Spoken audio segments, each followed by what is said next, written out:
This episode of The Totally Rad Show is brought to you by Squarespace.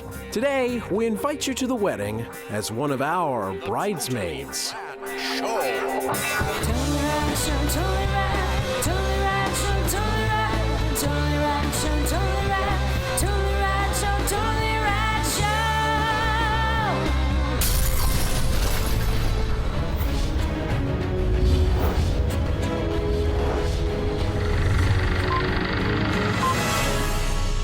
All right, today in movies, we are talking about Bridesmaids. Unfortunately, Jeff...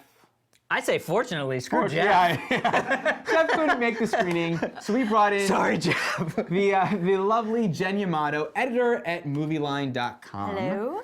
And, unfortunately, we know what Jen thinks because her... Unfortunately, we know what Jen thinks. Well, we like to keep our We like thoughts... the surprise knowledge. Spontaneous. But Jen's thoughts are actually on the poster for Bridesmaids. Yes, it was a rare occasion where I got quoted, yes. Is it rare? I feel like, no? Yeah, no, it's not really happened before. So, Okay. Well, I made it good. Awesome. Made it a good one. So before we dive into what you thought, let me just explain. Bridesmaids has been touted as sort of the female Hangover, and it follows Christine Wiig as Annie, picked to be her best friend's bridesmaid, played by Maya Rudolph, her best friend, and now must bluff her way through the expensive and bizarre rituals with an oddball group of bridesmaids. That feels like that was taken from somewhere. I give them that's how I describe movies all the time. You should be in PR. It's co-written by Kristen Wiig, and it's directed by Paul Feig, who was one of the showrunners and co-creators of one of the most beloved shows of ours, Freaks and Geeks. Isn't he like the last of that to like go in and start doing directing? He actually did make a movie a couple years ago. Yeah. Like everybody else is Minors, I never saw it. which How was also it? featured Kristen Wiig. Oh, really? Oh. It's not known as one of his best works. Right. But, Yes. And I But it's there. always thought he was. I was surprised that Judd Apatow had gotten the Freaks and Geeks credit when he was making movies, because I thought Paul Feig was the main guy. The main creative force behind that. Yeah, and well, Judd Apatow really emerged as this creative force in film, and I think he kind of pulled everybody into the film world with him. So, so everything from now on has the Judd Apatow presents kind of stamp. Totally, and he does present this movie. Yeah, right? he produced it. Yeah, exactly. So, I don't know about presents, but produced. so Jen, you liked this movie. How much did you like it? And what did you think of The Hangover? And Oh, well, I love The Hangover. Yeah. The Hangover was one of the more surprising comedies that I'd seen in recent years. I love what it meant for R-rated comedies in general, and I think Bridesmaids does something different. Like it's not exactly fair to call it a female Hangover because it's so different in many ways. And also, you don't want to define any movie by another movie's standards, especially like the gender politics are involved. But I really did love Bridesmaids on its own because I think the writing is really strong. I think the writing is much better than most writing we get in comedies, and specifically in female comedies, chick flicks, etc. And I love Kristen Wiig. she's pretty awesome, and this is her first starring role. Oh yeah, it's her big star turn. party. Exactly. And she's like clearly the big SNL star right now. So it's nice to see her having this moment and sharing it with so many really talented female comic actors. Well, we don't usually see that sort of celebrity coming out of SNL that's a female, really, No, and especially not in recent years. That then goes on to be a starring force. The only thing I could come up with is Superstar, which I did not see.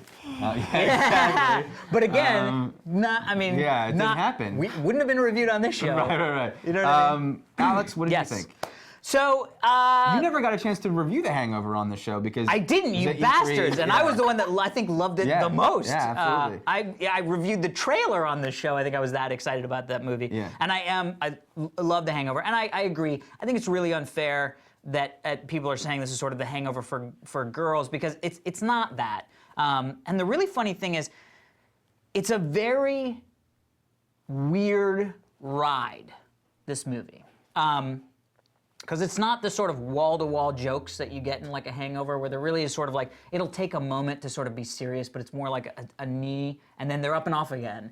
Whereas this movie, it's almost like it was written as a comedy in the form of an action movie, where you got these amazing comedy set pieces, and there's like the plane set piece, there's the shower set piece, there's the wedding dress set piece, and then in between there, you have this sort of like, if you took those set pieces out, you would have this sort of like real, honest, indie little movie that was this gorgeous experience, and yet not a comedy. You know what I mean? So it was really sort of a weird, and I will also say, it also struck me kind of in the way that, and this is gonna sound real, I told my fiance this, and she was like, that sounds really like talky downy, but it's not talky downy, it's talky uppy.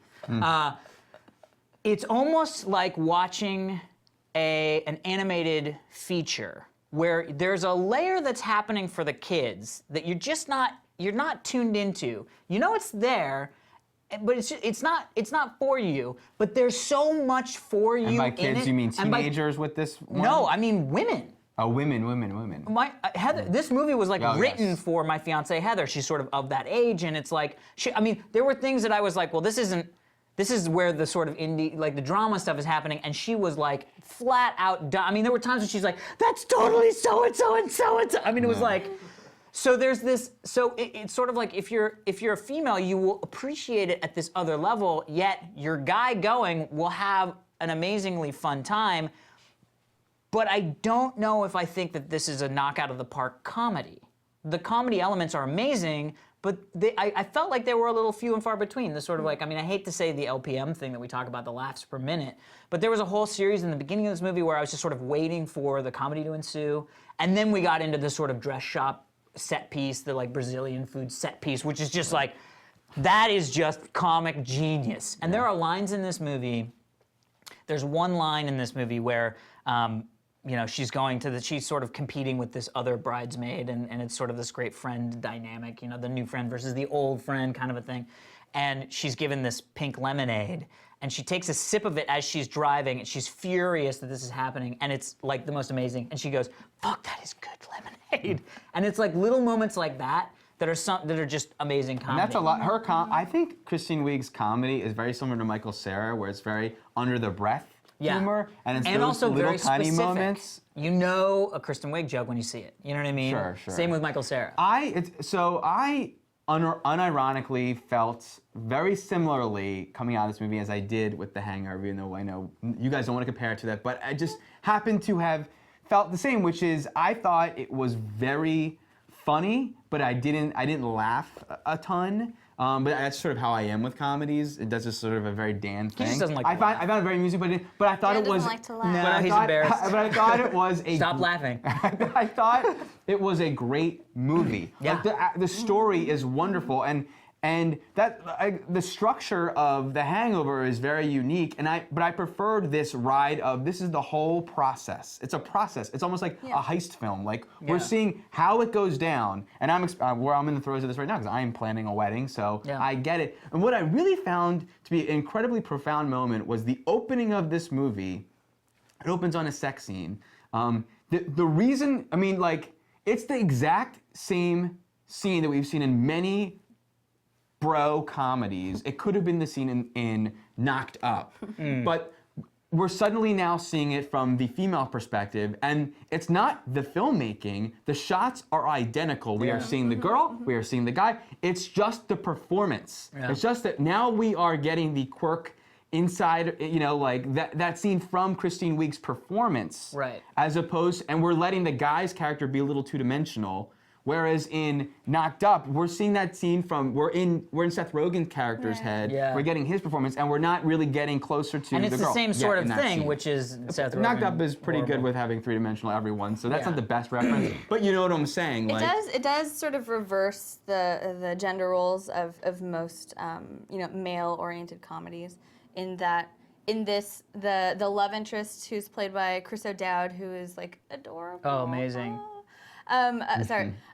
He is great. He's basically kinda like wanted the a piece of perfect. He's like the perfect girlfriend or the perfect love interest in any other movie. Who, like, if your life isn't together, they're just gonna walk away because they can't handle you right now, and call them when you're ready to be a grown up. which I liked because I liked that the character of Annie, which by the way is the first name of Kristen Wiig's co-writer and best friend Annie Mumolo. Who's in the movie briefly. Yeah. Who is she in the movie? She's on the airplane freaking out. Oh, funny. Yeah. Yeah. It was a great moment. Yeah. But I like that this was a character who was not like some ugly woman who had to be made over, but a character who, if you switched the gender to a dude, it would be like a Seth Rogen character, like some like slacker guy or guy who is just stuck in life and needs something. Yeah. I have to say too, it's become a staple of any comedy or any big summer comedy to have a gross out moment. I never would have guessed that the gross out moment in this movie is far grosser than anything I have ever seen in a comedy. It's so impressive. Yeah. It's insane. Yeah. Almost too gross for me, but insane. Let's just leave it at insane. Anyway, I think we're all giving it a big recommend. Yeah, most definitely. Absolutely. Most definitely. So enjoy. I feel sad that it's not on my summer wager list. I feel sad it is on my summer wager list. It's gonna do well. But I also feel sad that we we forgot to tell her that we're fist pumping in a minute. Oh yeah, so here we go. But Jen, if they want to see more of your stuff, if they want to, you're at Jen Yamato on Twitter. At Jen Yamato on Twitter, or read me every day on Movie Line. There you go. Movieline.com. And then we're gonna fist bump. All right, everybody, stick around for this day in rad history. But first, our sponsor, Squarespace.com. Squarespace offers users a flexible solution for anyone who's interested in creating a blog, portfolio, website. Basically, if you have any reason to be on the web at all, you have to have a Squarespace account. You don't need any level of coding experience. However, if you are a coding ninja, you can do amazing things with Squarespace. They have the best WYSIWYG editor out there, period, end of stories. Also, if you run into any issues, there's a 24/7 support. Amazing. I have used many times. Amazing. Very helpful. Well. So you've seen our sites, and we know a ton of you guys have actually signed up and built your sites with Squarespace. So now we're looking for your questions or tips about Squarespace. Email your questions or tips about Squarespace to squarespace@revision3.com for a chance to have your question or tip showed off. I always say that, to have your question answered or tip showed off in a future episode of TRS. Now, if you don't have a Squarespace account, first off, get off your ass and get a Squarespace What the hell's wrong account. with you? Head over to www.squarespace.com/TRS to get a 2-week free trial. Thank you so much. We will see you all Mañana. Oh! Don't forget to send your backgrounds. FansOfTotally.com. Tomorrow, we return to Title Fight. So today is May 12th. On this day in rad history, in 1968, Tony Hawk was born. Yes, that's right, the Tony Hawk. Destined to Destined to be in spinning Gleaming the 720 Cube. degrees. That's right. Or more, actually, right? I think the 720 was his big trick, wasn't it? Well, when it he was got- invented, but then he does the 900. He was the first guy to pull up the 900. Yeah. You can't not be awesome if your name is Tony Hawk.